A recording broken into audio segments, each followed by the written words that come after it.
Aí sim. Aí, Senhor, meus irmãos, já escutou no barco aí. Ei!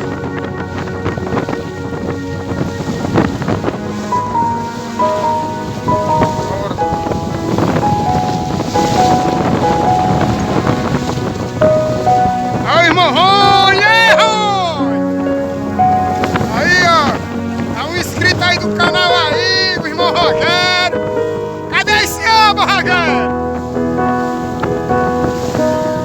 Muita cioba, muita! Ai, meus irmãos, nós vimos da mesma pescaria, o irmão Rony da praia de Majolândia, jangada Maverica, hein? Deixa seu like, compartilha, um filme especial, um vídeo especial pra você. E aí, Rony? Deixa o quê?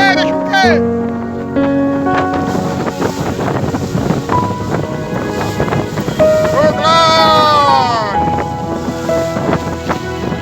É assim, meus irmãos, todos nós aqui andamos um perto de outro. É, meus irmãos, é muito leste, né, Rony? Navegação pequena, aí nós aqui andamos um perto do outro aqui pra ajudar. Um fica dando segurança o outro. Então é isso, meus irmãos. Nessa época aqui, eu não sei porque tem vento, mas tem muito vento. Navegação pequena. E aí a gente fica dando um suporte um ao outro, né, meu irmão? Pra glória do Senhor. Então deixe seu like aí, compartilhe, já escutou no bar.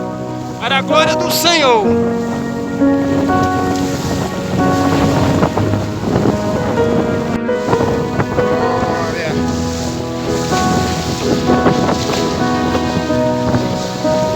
É isso aí, meus irmãos. Glória do Senhor. Nem ele vai, nem nós fica. É desse jeito. Acho que tá tudo na mesma carreira. E aí, irmão, o que você quer dizer aí? Principalmente do Senhor, né?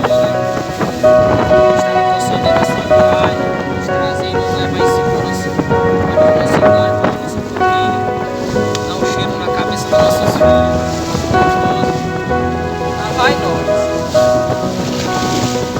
Aí é o rumo!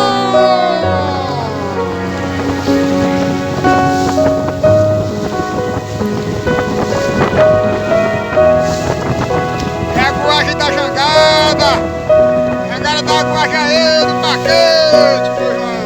Todo mundo ansioso para chegar em casa depois de 4 dias de batalha.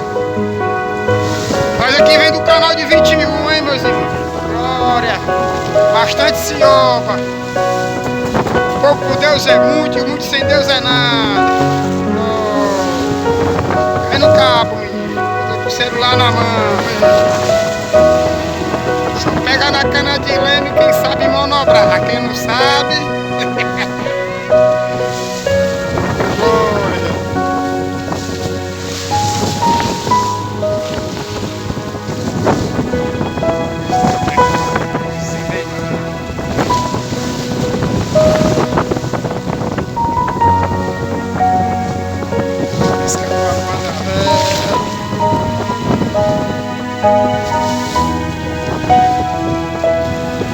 E é isso, meus irmãos, deixe seu like, compartilhe, que é os pais de família que vem do outro lado, ansiosos para ver sua esposa, seus filhos, para a glória do Senhor, hein? Glória, vamos junto com Jesus. Glória, a Bíblia diz que Deus amou o mundo de tal maneira diferente, que deu seu único Filho unigênito para todo aquele que crê não pereça, mas que tenha a vida eterna. Glória, a vida eterna depende de mim e de você, hein? A paz do Senhor, meus irmãos, glória a Deus.